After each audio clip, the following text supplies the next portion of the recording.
দেশের দক্ষিণ পশ্চিমাঞ্চলের জেলা চুয়াডাঙ্গায় বইছে শৈত্যপ্রবাহ। তাপমাত্রার পারদ প্রতিদিনই একটু একটু করে কমছে। একদিনের ব্যবধানে 1 ডিগ্রি সেলসিয়াস তাপমাত্রা হ্রাস পেয়েছে। আজ চুয়াডাঙ্গায় দেশের সর্বনিম্ন তাপমাত্রা রেকর্ড করা হয়েছে 8.7 ডিগ্রি সেলসিয়াস, যা দেশের সর্বনিম্ন তাপমাত্রা।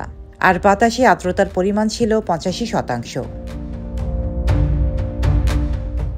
এদিকে ঠান্ডায় জনজীবন বিপর্যস্ত হয়ে পড়েছে। ছিন্নমূল আর নিম্ন আয়ের মানুষগুলো শীতে বেশি কষ্ট পাচ্ছে। ঠান্ডার কারণে রাস্তায় মানুষের উপস্থিতি তুলনামূলক কম। শীত নিবারণের জন্য মানুষ কয়েকটি গরম কাপড় পরিধান করছে, তারপরও শীত থেকে রক্ষা পাওয়া কঠিন হয়ে যাচ্ছে।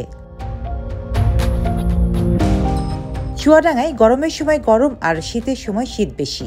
জেলার বৈরী আবহাওয়ার কারণে সাধারণ মানুষদের চরম ভোগান্তির শিকার হতে হচ্ছে প্রতিনিয়ত।